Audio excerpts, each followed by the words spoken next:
Hello.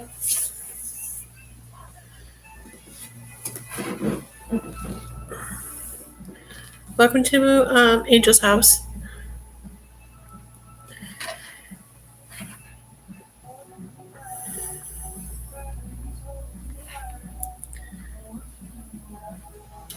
I'm going to tell you some backgrounds about myself. I am known as Angel around here. Um, I'm also a full-time caregiver of a 8-year-old little boy who is nonverbal autistic. He is very special to me. He has um, blessed our family in so many different ways, which I do enjoy having him around. Um, and there's so many different things about autism that you can learn from a child. They are so affectionate and everything else. They love to be with other people. Some of them do, some of them don't. He does do all this stemming. He does have some behaviors, especially when he gets really upset. Um, so it's just one of those things you can see a difference between different kids with autism, and there's severities of different lengths of autism. And he has an older brother who is also autistic, which can talk and do things independently on his own. Um, so he doesn't need as much requirement as his little brother. There's different levels that are with autism.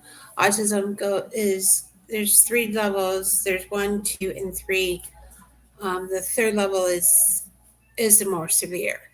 I will get into the more of the levels in a few minutes, um, but it's just one of those things with uh,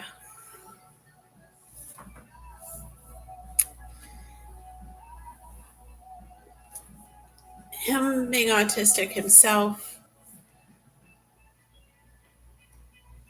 and being nonverbal, but he does communicate in other ways, body language.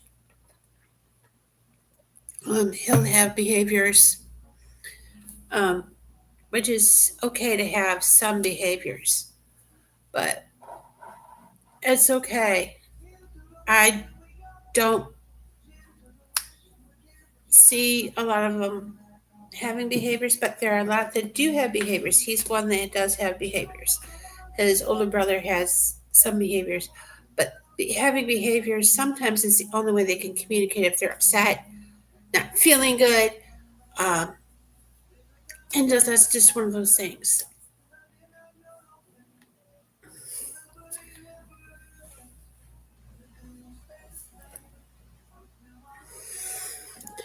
As we get into the levels of autism, um, there's also other subjects that I will be talking about in the next few months.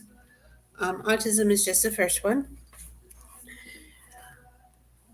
And as it states on the thing that autism is actually a subject that is very close to my heart, um, because I take care of a child that is autistic, and which is a good thing to have. That they have someone that they can depend on, someone that if they get angry, someone they can actually go and show them they're upset, show them that they need something. But my nephew now has started to do things that say like I want milk, I want this, I want that. He can only form little itty bitty sentences, but he can also mimic. He will mimic songs. He remembers songs. A lot of them have good memories. They like through the repetitiveness. They do repeat themselves a lot. Um, But there are some autistics that, like level 1, they don't need a lot of assistance, but they need someone to be there just in case they have a problem. Okay, let's get into the levels. And then at the end, we can, I'm going to go down the list of what there is and everything else. Like with level 1, there, like I said, there's 3 levels. Level 1 requires a little bit of support, noticeable impairments in social interactions. They can struggle making friends, and then they have inflexible behaviors, which means they they have a harder time switching between different activities. Some have a harder time where some on level 1, oh, it's okay. We'll just go change the activity, or they just leave the situation because they don't want to deal with the activity or don't want to change the activity and that kind of stuff. Level 2 is substantial support, which is more noticeable impairments in social interactions, which to me that means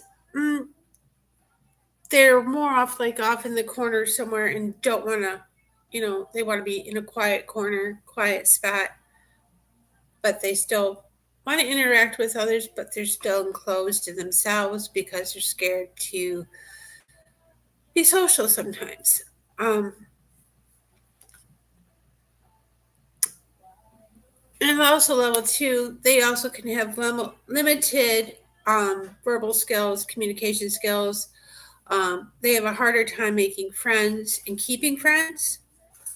And they also have their own repetitive movements. They do have stems. And they're more frequent and be noticeable with the repetitivity and what they're doing with their hands, or having some kind of stemming.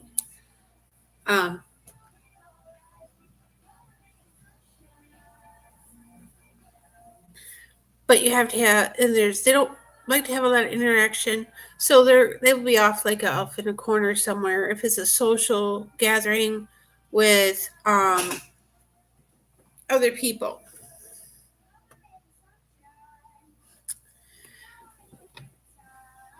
So there's a lot of other interactions with that too as well. Um,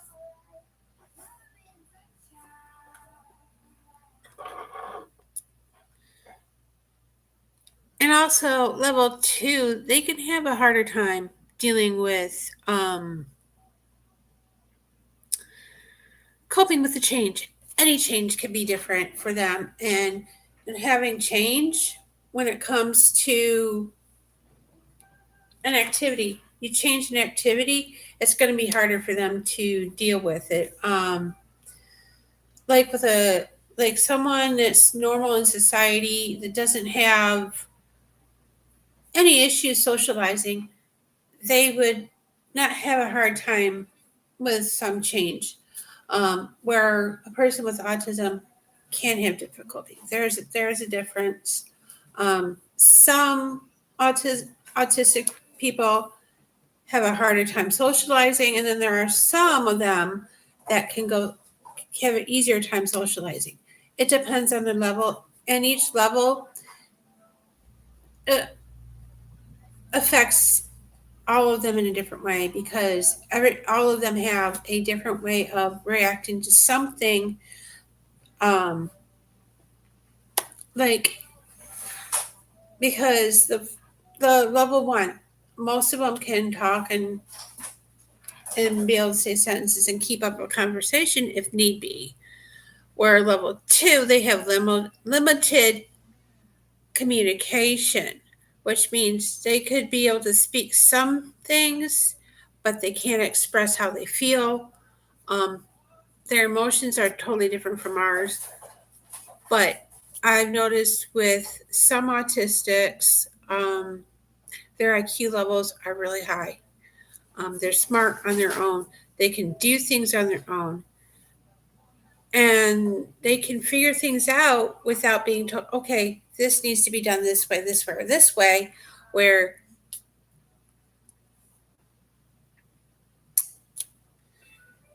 this is my, like with my 8-year-old nonverbal adopted nephew. He's smart in his own way. He mimics a lot. But now we can get him to say yes or no to a question. Do you want this? Do you want that? Say yes or no if you want it.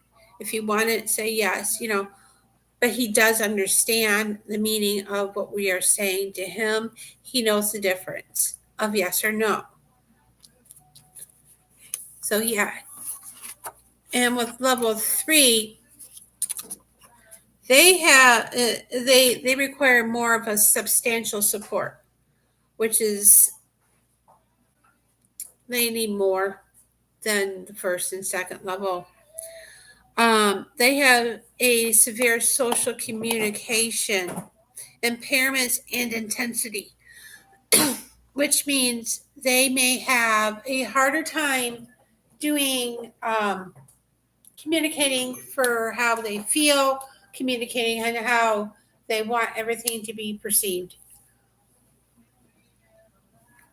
So, I mean, this is how things do need to happen with them because sometimes they don't make eye contact. Like I said with my nephew, when he's not feeling good, um, he really can't tell you without making a noise or doing bad behaviors. So when we know he's making certain noises, say, okay, what's up? What's going on? So we have to turn around and figure out how to deal with him being the way he is, or if he's having a certain behavior, like getting into things. For us, that kind of means that he wants to be accepted. He wants the attention that you can give him at that time and moment, um, which is good for him because that lets us know, okay, he wants attention.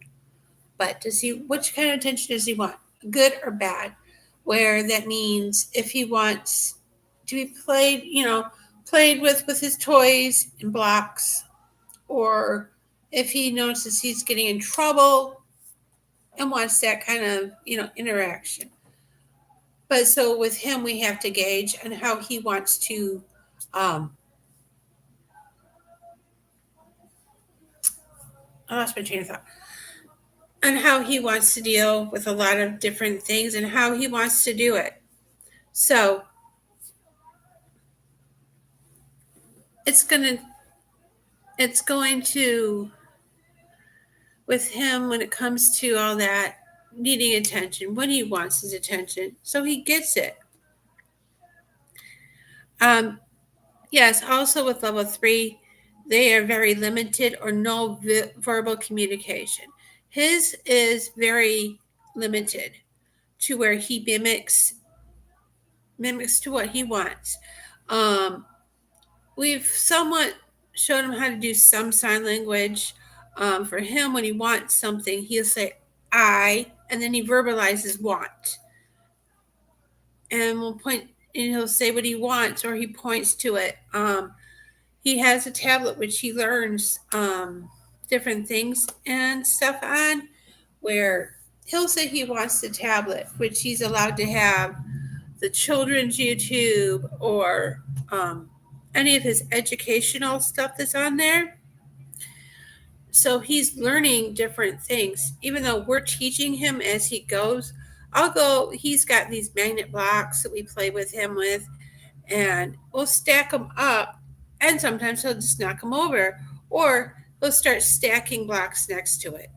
So he's learning in his own way, and it may be hands on, but that doesn't mean that he cannot learn. All levels of autism they can learn, but they have to learn at their own pace. It depends on the child.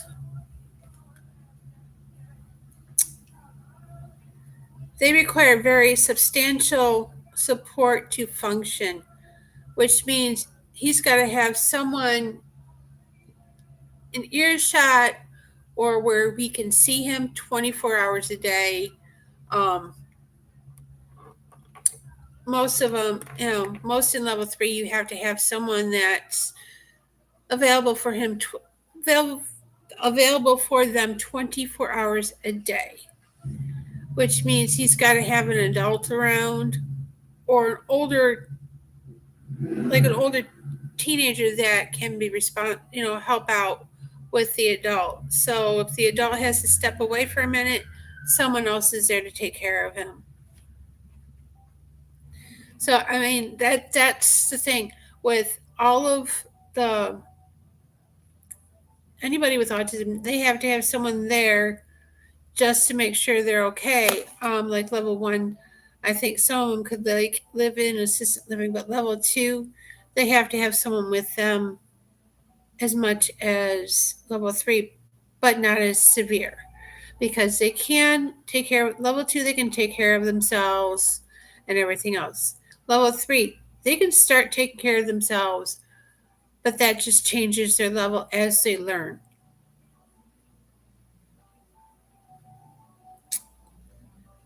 But levels are not based off their intelligence.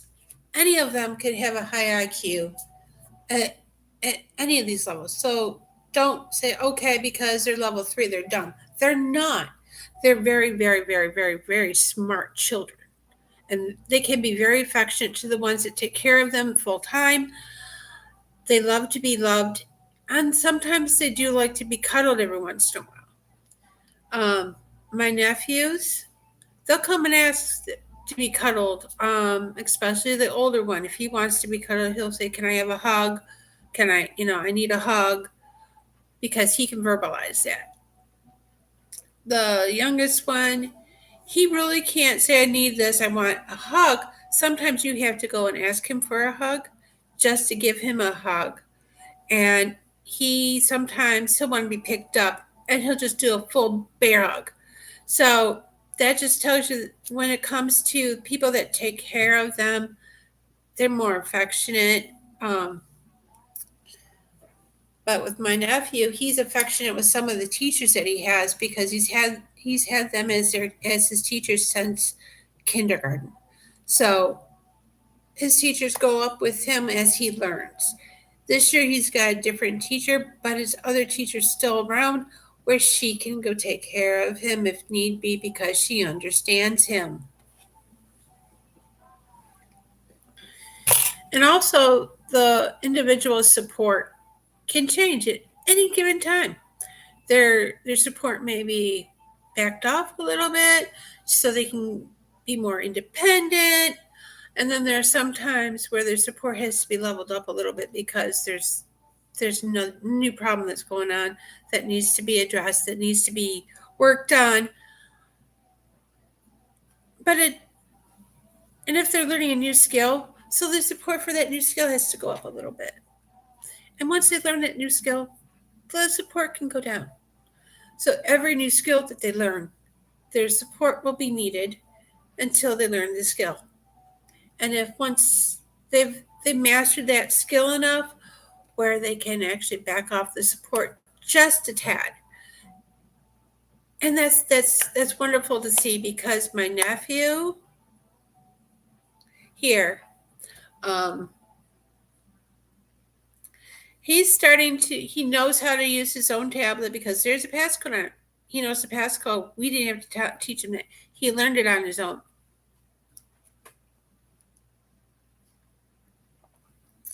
But his older brother that is also autistic is I think a sophomore in high school or freshman this year. So he's made great strides, his big brother. We've seen that. So we know it can happen for the 8-year-old. It may take a little more time compared to his brother, but we will get him there. He will get there.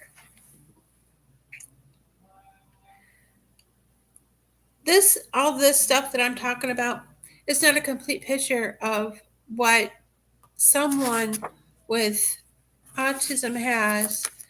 Um, and also, when it comes to someone being nonverbal, does not mean they don't understand the language or what you're saying to them or how they understand. Like my nephew, he does mimic. He mimics certain words. He mimics certain songs.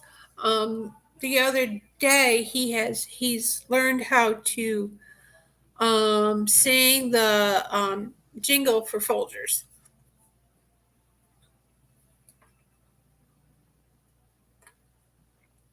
which is great because anytime anybody makes coffee now, he'll sit there and sing the song for Folgers, which is just one of those things. He sings the song from the Folgers commercials. Um, he does. Um,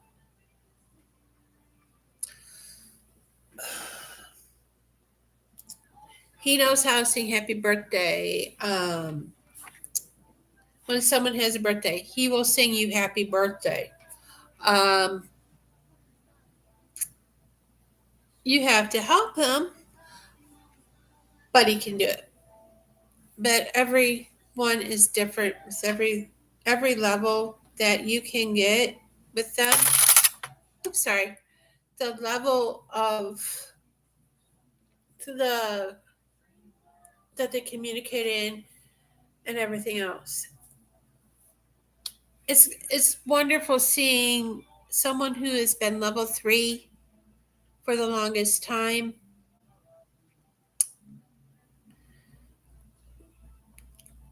and seeing how he has grown from starting school all up to where he is now in school in 3rd grade.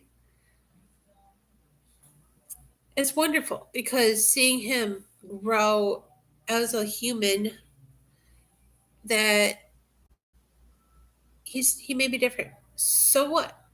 We still love him, and he'll show you the love right back. It may not be saying "I love you." It may be a hug, or he'll do this to you because he wants a kiss on the cheek, or he wants to give you a kiss on the cheek. So that's the way that he knows that we do care about him and love him to death. And he will ask if he sees his favorite, so he knows what they are, what he wants to watch. Just like any of them at any level. There may be some that are interested in watching everything and anything but trains, buses, planes. And there's certain programs my nephew both still love, even the 15-year-old. He likes to watch what the youngest one watches. Um, but we're finding out the 15-year-old likes to watch videos about how to do different things, which means he's growing intelligently. They both are. And just getting them to do what they need to do and settle down. And also both of my nephews have ADHD as well as autism.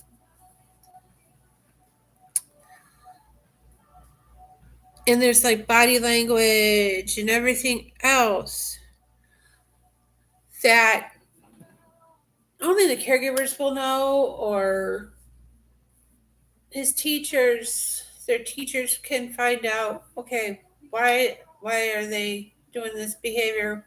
Watch their body language. If they're angry, you can tell they're doing this, or a lot of my nephew, for example, both of my nephews, they both like to flap their hands and flap their arms when it comes to stemming.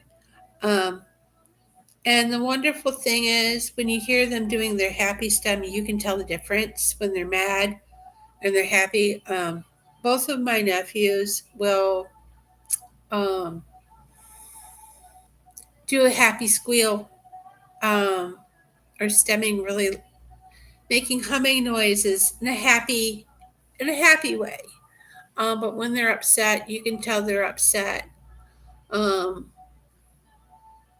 but anybody with autism,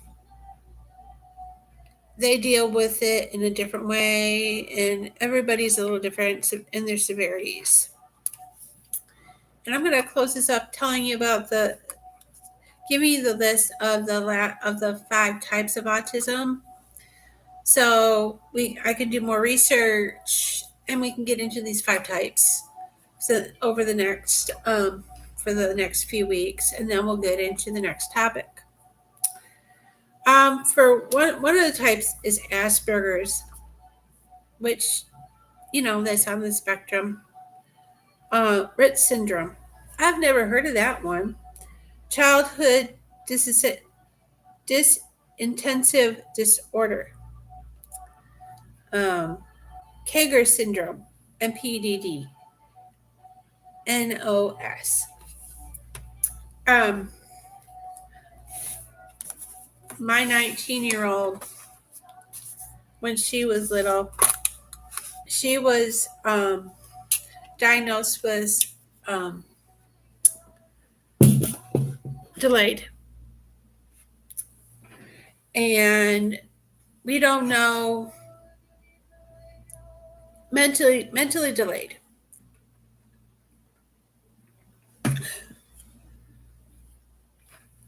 But so there's a lot of experience with different things to do.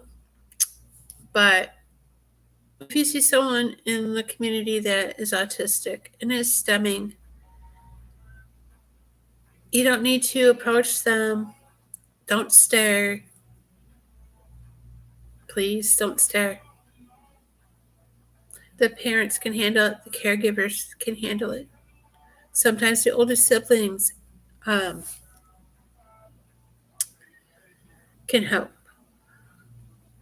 With my nephews, their older siblings do help. Even the older boy will help with the littlest one when he knows that there's something wrong, because he's sensitive to his little brother. He loves his little brother. And the 8-year-old loves his big brother, and he loves his sisters. But knowing the difference between both of them and having a difference between the both of them is great. So if you have any questions, I'm glad to answer them. And if you have any other questions after the podcast is done, you're more than welcome to comment on the video. And I'm hoping to be able to do this again. I will schedule another day to do this, probably next weekend, on Saturday or Friday. Most likely, I'm just going to be trying to do this on Fridays at 8 p.m. Today is a different story. I'm new to all this on YouTube, so I hope you enjoy my series, and please come back again.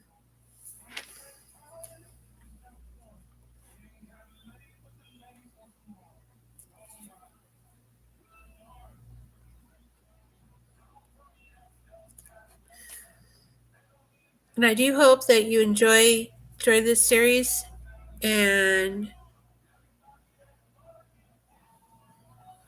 next time we will continue with the 5 different types of autism.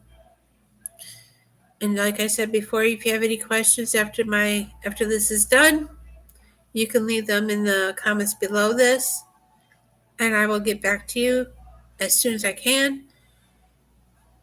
And I'll give you the best answers I can give you from experience myself. So thank you, and I hope you have a wonderful day.